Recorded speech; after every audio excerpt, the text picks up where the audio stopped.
HR issues can kill you. One complaint against your company can turn your world upside down.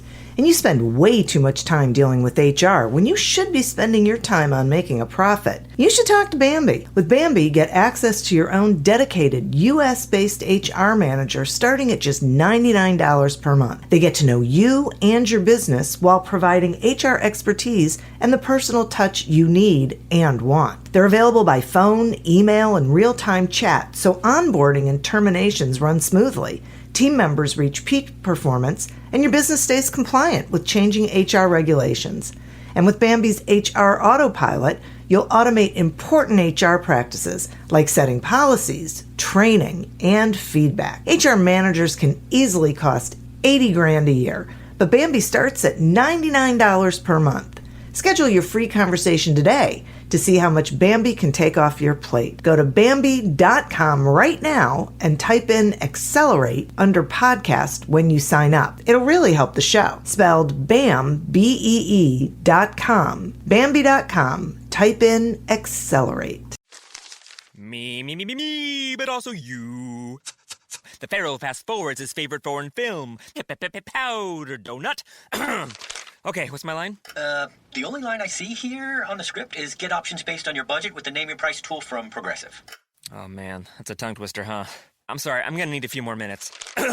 Bulbous Walrus, the Bulbous Walrus. The Name Your Price tool, only from Progressive. The owl ran afoul of the comatose coxswain. Progressive Casualty Insurance Company and affiliates. Price and coverage match limited by state law.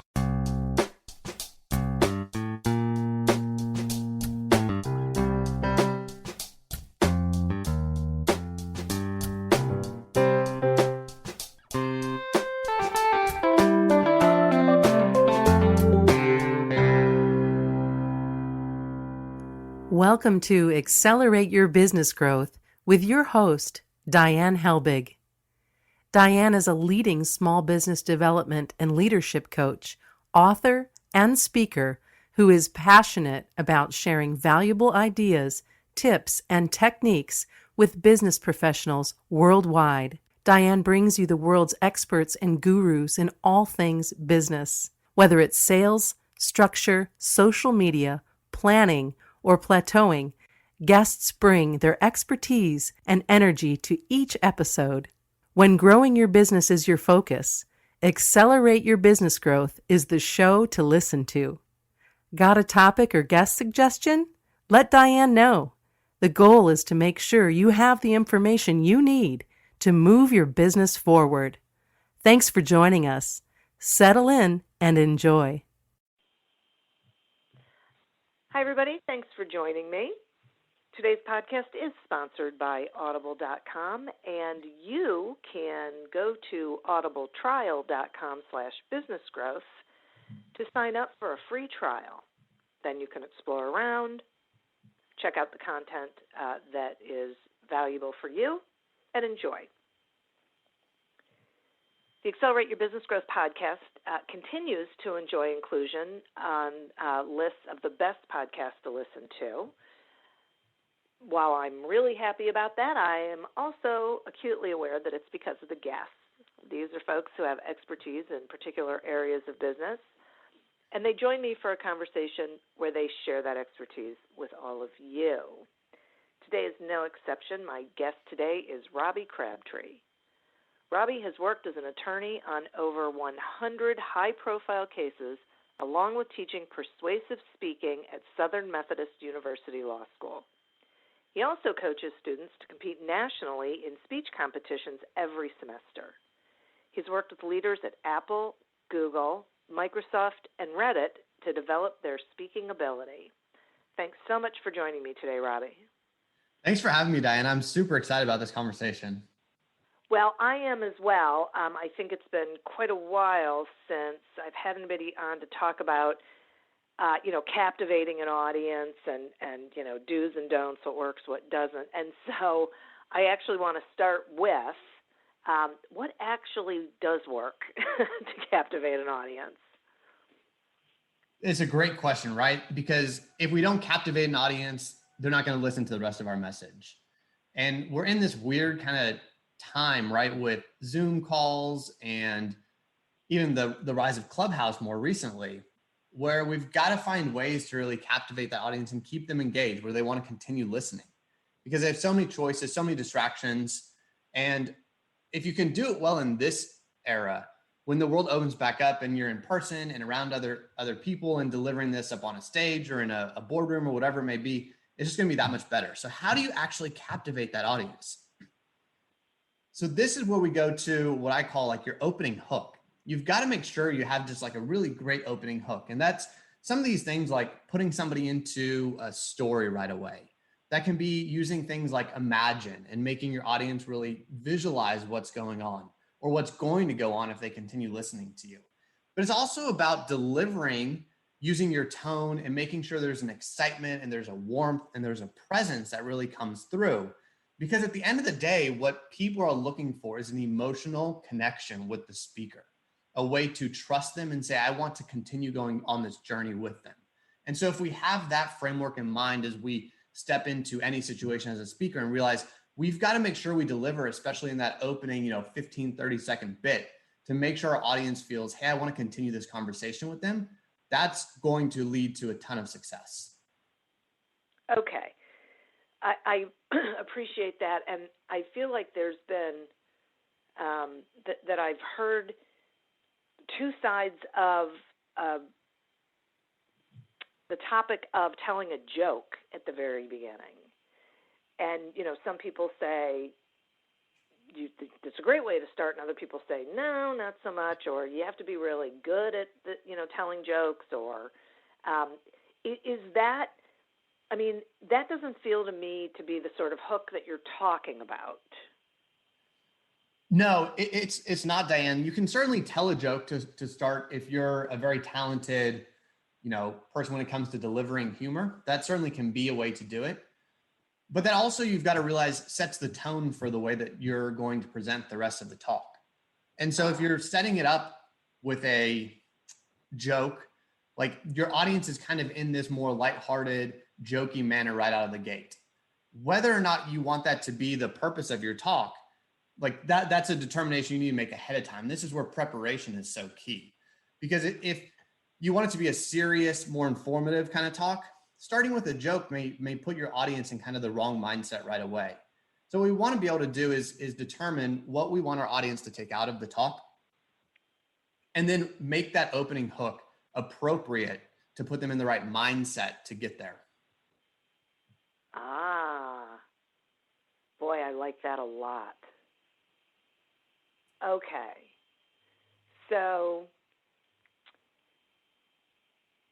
let's talk about salespeople. And you say, that they should start with the end in mind when planning how to approach a prospect. Talk some more about that, why that's important, what that looks like. 100%. I think this is one of those things that too many people don't do a good job on.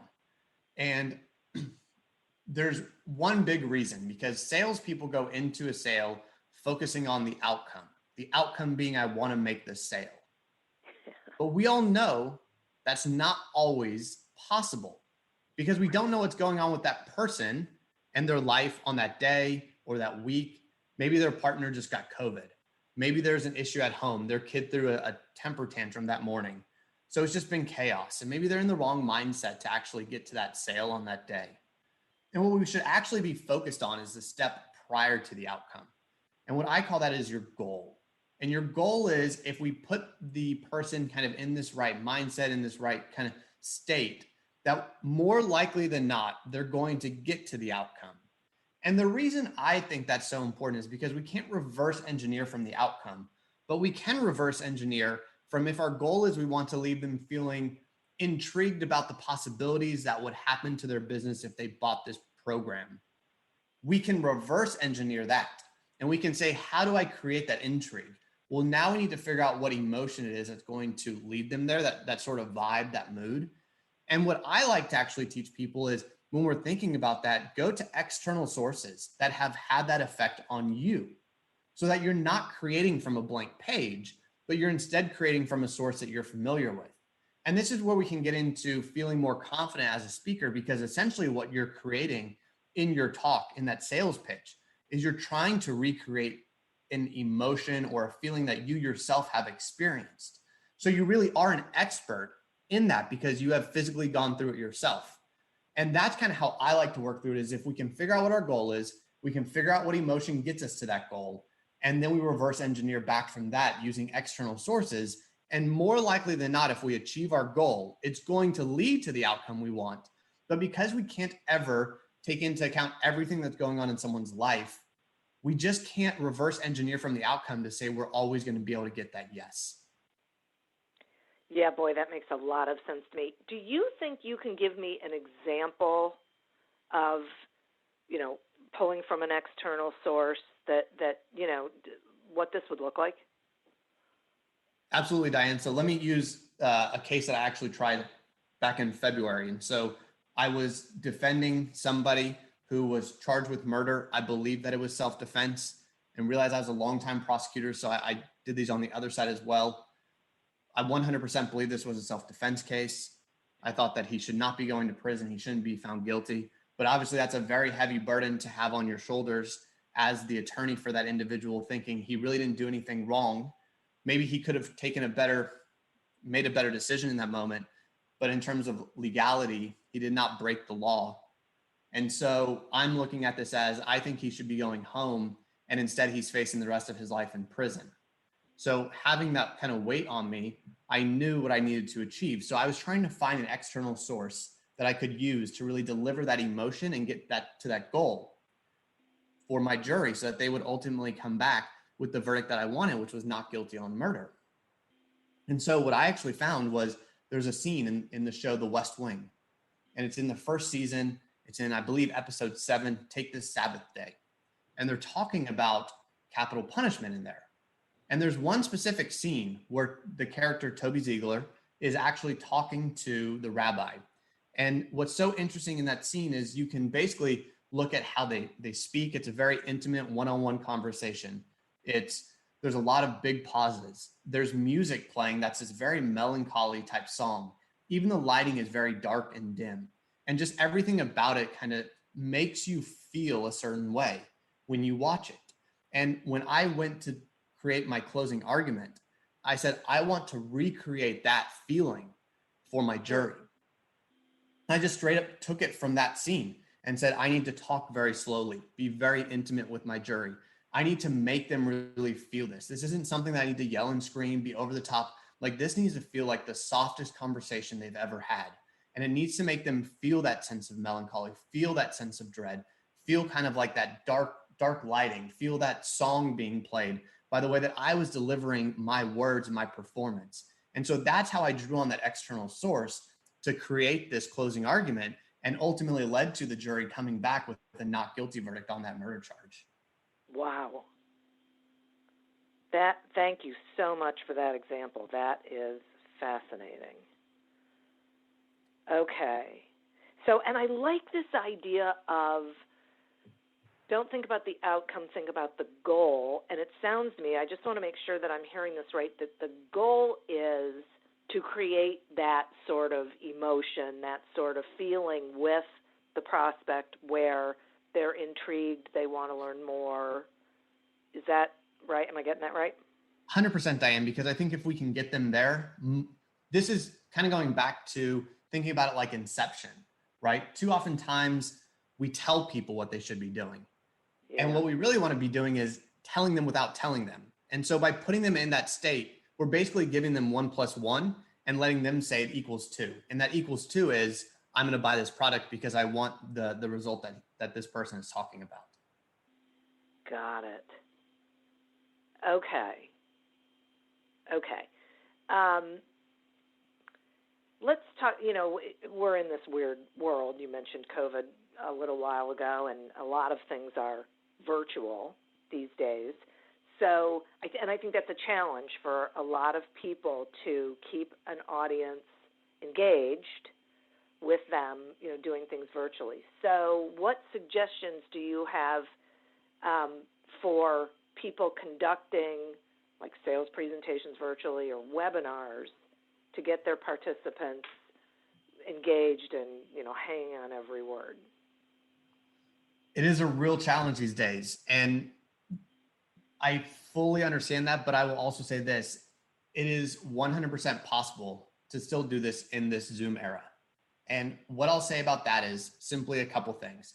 First, I'm always a big fan of, if you're hosting something like that, ask people to turn on their cameras and do it in a very non-threatening way. It can just be a, hey, like, we're already disconnected in this current, Zoom era.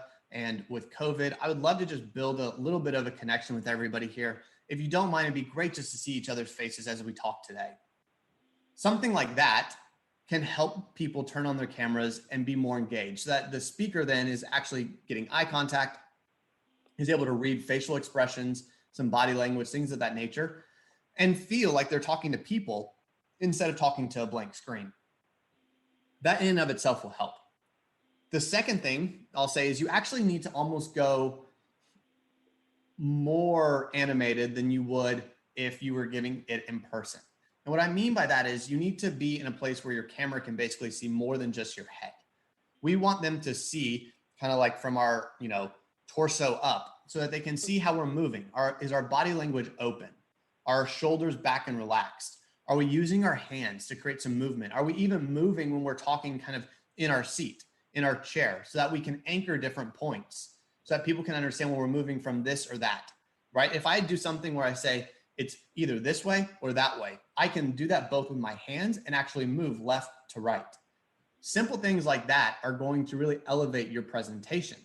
The other thing you've got to realize too is, because the screen does basically create this layer of disconnect between us, we need to go over the top when it comes to the excitement in our voice, the warmth in our voice, the presence in our voice. And one of the big things you can do is just really think about smiling through your message. It is one of the craziest things I've ever come across and how effective it is. But if you look at somebody like a Will Smith, every time that man talks, is smiling through it, and it comes through really warm, because that's just what happens when we actually are smiling and presenting in that way. So instead of looking at it as this very cold reality and treating it that way, let's look at it as we can still build a real connection. We just have to do things a little bit more intentionally than we would if we were in person. That is great advice. Thank you. Now, okay, I'm going to take a quick sponsor break, and then I have some more questions about that. The Accelerate Your Business Growth podcast is happy to be sponsored by Audible.com, and I am hopeful, I'm pretty confident, but hopeful, that you already know that Audible.com has thousands of audiobook titles to choose from. What you might not know is they have a whole lot of other content. They have podcasts, Audible originals, guided meditations, and so much more. And the cool thing is that you can get all of those things all on one platform, so you don't have to be on one platform to listen to an audiobook and then shift over to another one to get a guided meditation. It's all there for you. So we've got a free trial for you, so you can check it out for yourself. You can go to audibletrial.com/businessgrowth, sign up for that free trial, and then go exploring. Check out the audiobook titles. And also check out the other programs that are there that I think you're going to be pleasantly surprised are really enjoyable and valuable. Today we are speaking with Robbie Crabtree about what actually works to persuade your audience. Okay. Robbie, the question I was going to ask you before the break was, you say that simply being excited enough, isn't enough to make your audience excited. And before the break, you were explaining that in this virtual world, we have to actually be more animated and more excited and more enthusiastic. So my question is, why isn't that level of excitement enough to make the audience excited, and what else do we need? So just as a speaker, you being excited is not going to get the other members of your audience excited, because at the end of the day, they care about what's in it for them. So if I'm just excited about something and I'm talking about it and talking about it and talking about it, but it has no direct effect on my audience, it doesn't translate to them, it doesn't help them, it doesn't serve them in any way, my excitement doesn't matter. The way we get other people excited is, one, we need to be excited as the speaker so that actually comes through, but we need to give our audience something. And this is actually where I'll say the best way to excite your audience is to intrigue them. I think too often times we try to excite our audience instead of intriguing them. Intrigue is much more powerful. I love to think of it like this. If you see a nice car on the road, you get excited about it, whether it's a BMW, a Mercedes, whatever it may be. But then you see the next one and you get excited about that car. And then you move on to the next one. Excitement fades. Intrigue lasts. And the example I love to use for intrigue is people with Tesla. Once Tesla kind of gets into their mind, they just don't let it go. They keep checking the stock price. They keep checking what Elon Musk is doing. They keep checking what the new Tesla looks like. And it's just one of those things that they're intrigued by it because it's different. It's unique, the way they position it, the way they market it. That's what we want to do as a speaker. When we're excited, we want to help intrigue the audience into wanting to know more. And so this is really where it all comes down to understanding the message needs to be for your audience in a way that it can help them so that they actually get connected with it. Instead of thinking it's all about me as the speaker. Like as a speaker, Diane, I never am concerned with how I felt I did. I am purely concerned with how much value did my audience get and did they feel like it actually brought value to them. If they say that was a great speech, then it was a great speech, even if I maybe internally think that was terrible. And if they tell me that was a terrible speech and I think it was a great speech, it was a terrible speech because I didn't deliver the result to the audience. And at the end of the day, as a speaker, your goal is always to move your audience in some way. Okay, that's really great. Okay.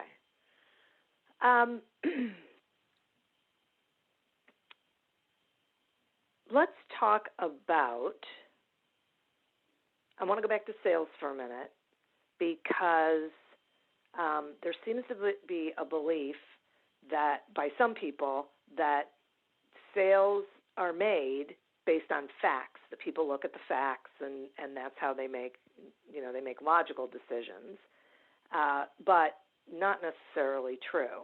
So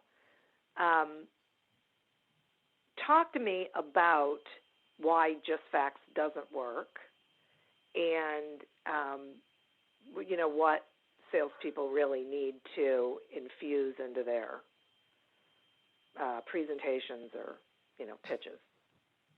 Sales are rationalized by facts. They're not made by facts. And that is a distinction that salespeople need to understand. That the facts have to be there. We can't present something and sell it without having facts and reason and logic and all of those things that matter in the content. But at the end of the day, what actually sells is emotion. That is just, it is in human psychology. Emotion is what makes us make decisions. So we need to be playing to that emotion and then giving the facts and that content to allow the person to rationalize that emotional decision that they're making. And so this is really where that combination comes in. And this really goes back again to what we talked about earlier in that framework that we're thinking of what's my goal, what's the emotion or mood that I want to create to get there. Because if we do that, that's kind of blending those two together. That goal is going to make sure that there's content and facts and logic there. And that emotion is what drives them to that goal. And that emotion is what we need to make sure we're really hitting on as a speaker. And that requires a level of preparation and understanding of what you're selling and of who you're selling to. What's going to move them, right? For instance, if I'm trying to sell my mom to make me pumpkin pie when I go home to visit her, I know there are different ways to present that to create a certain emotion in my mom and get her to make that pumpkin pie. I've got to be able to read that situation and design it in such a way. And I get that that's a very silly and lighthearted example. But the truth is sales is everywhere in life. We're always selling ourselves. We're always selling ideas. We're always selling something.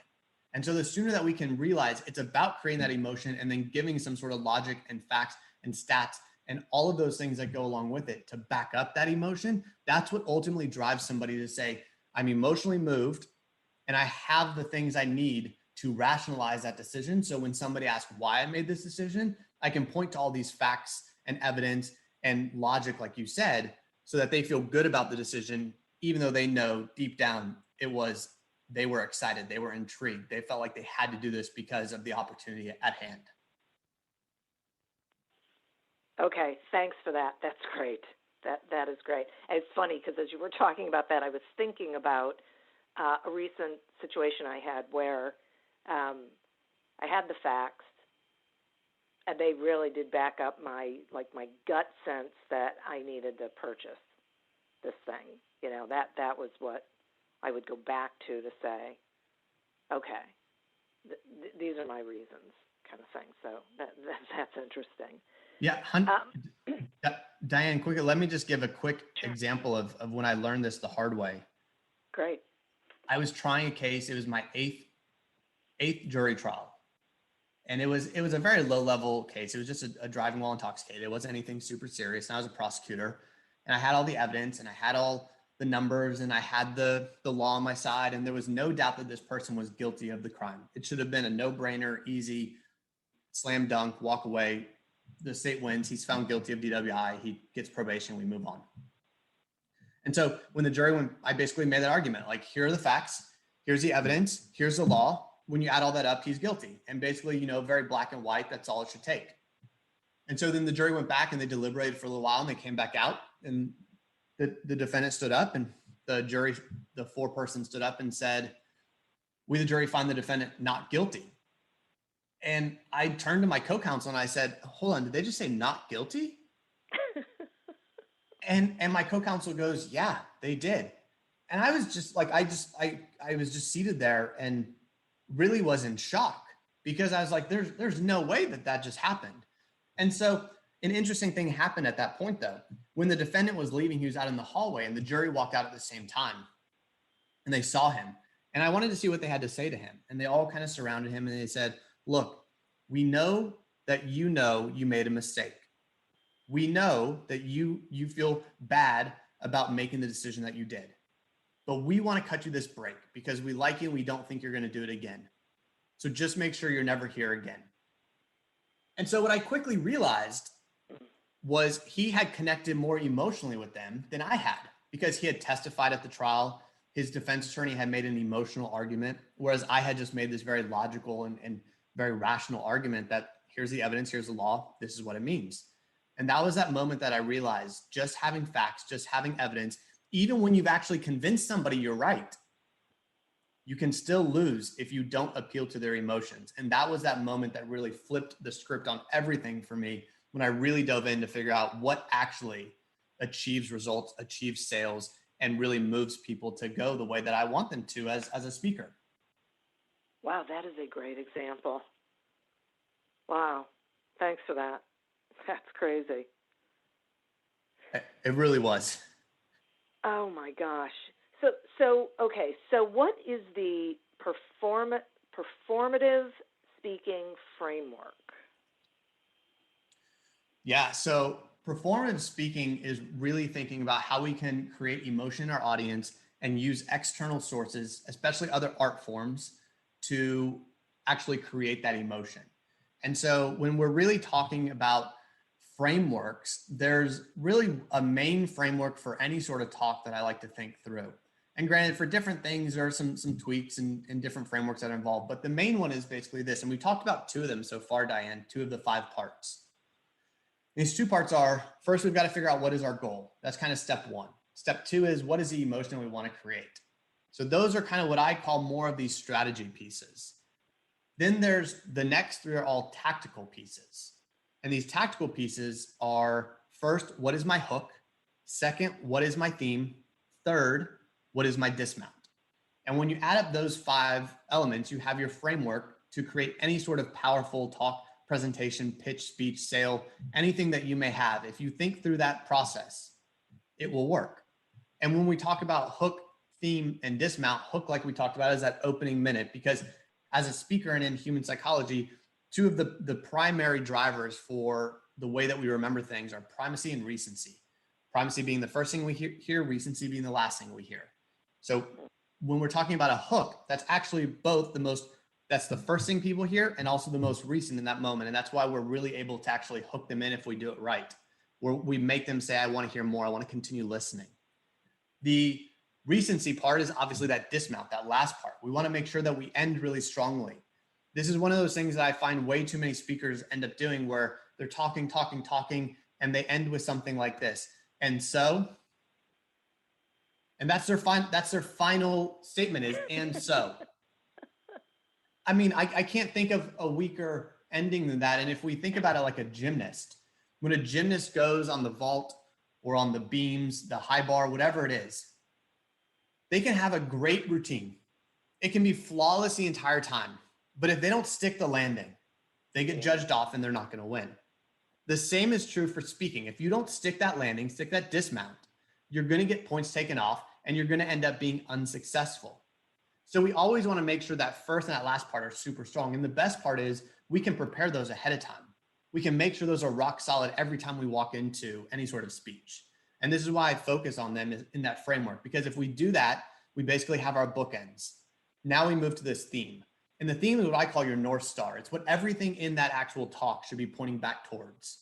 It's that Martin Luther King, I have a dream. That would be the theme that really drove the entire speech. So when I'm looking at it, that's the framework I give anybody I work with, any clients, any person who runs in my course. We talk about this framework very, very early on and say, this is how you approach every situation and start thinking through it. And the great thing about it is it's not a formula, it's a framework, because a formula creates robots. It creates a one size fits all. And I believe every person should be their authentic self, speak with their authentic voice, and be different. The world already has a Robbie Crabtree. It doesn't need another one. It needs everyone else's authentic voice to speak out. And so by giving a framework instead of a formula, it allows them to embrace their own style, their own characteristics, the things that work for them, and really develop this great speaking style that is able to captivate people, to capture their audience, and really make sales and deliver every single time. Boy, I love that. Thank you. I learned so much from that. And I speak all the time, so I really appreciate that. And it just goes to show that you can always learn something, even when you think you've been doing something well. Okay, so you talked about, taking this previous experience before from this movie and then, getting that sensation, that feeling, and trying to use it to get your audience to that place when you were trying that case. If I'm listening and I'm curious about that, I guess my question is, how does someone go about doing that? Like, it feels like they have to be really aware of the emotions that they experience when they're, watching movies or TV shows or reading books or whatever,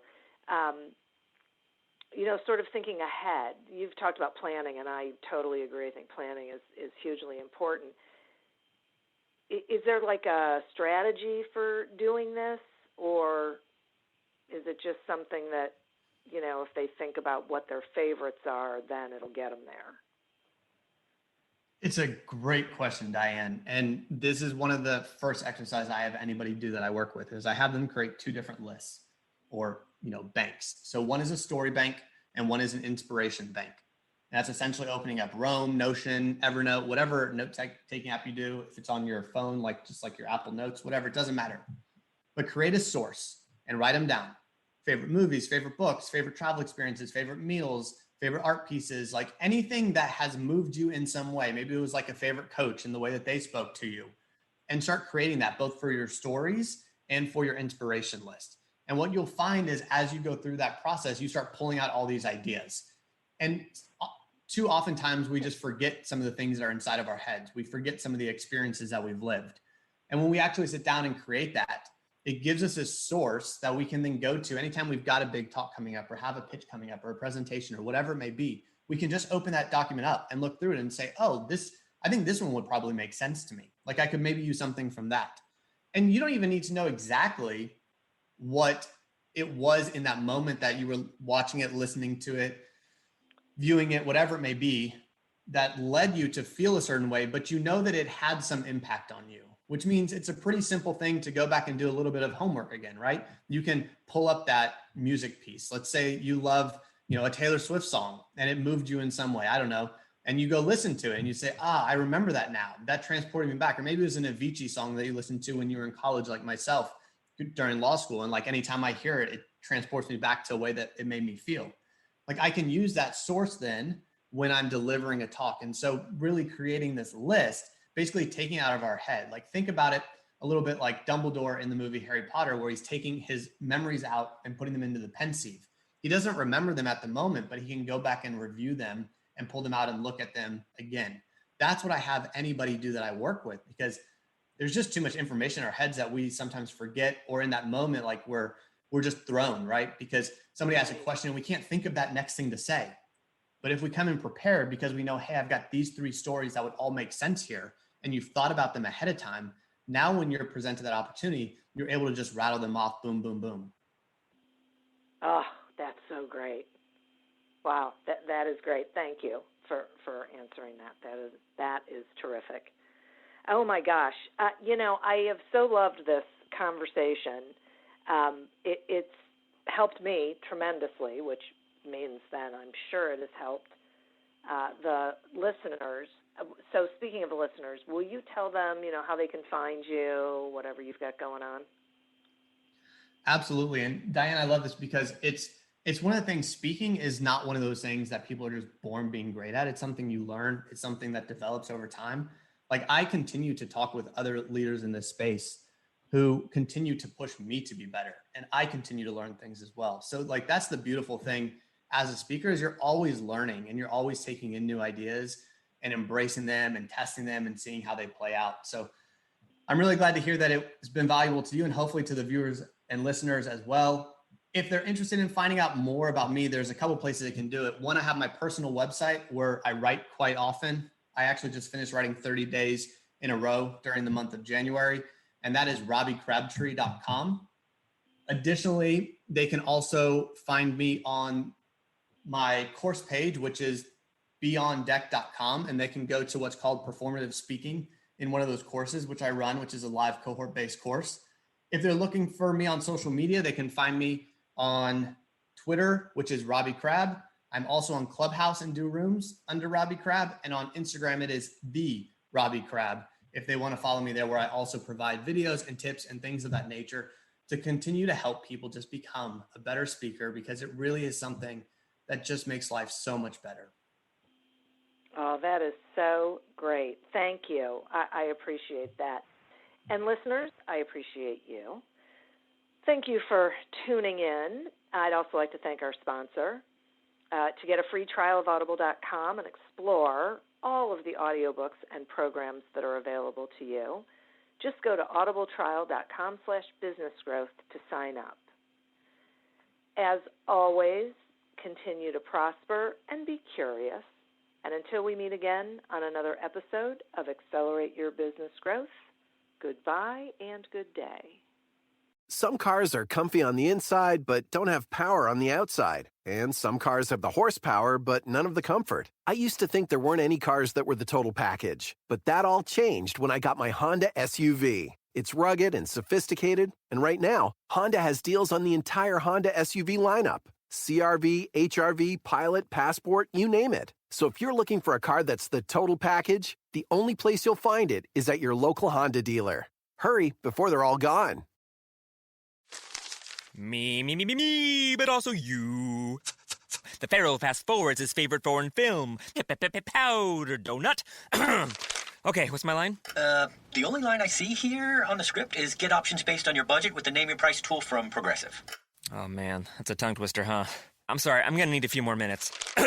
Bulbous Walrus, the Bulbous Walrus. The Name Your Price tool, only from Progressive. The owl ran afoul of the comatose coxswain. Progressive Casualty Insurance Company and affiliates. Price and coverage match limited by state law. Welcome to Don't Retire, Graduate, the podcast that asks you what you want to be when you grow up so you can graduate into retirement with a purpose and a passion, whether you're 25, 85, or any age in between. Gain actionable financial and mindset tips from your favorite authors, podcasters, and influencers to help you reach that exciting next chapter. Listen now and start building your path to financial freedom and reframing what retirement can mean to you.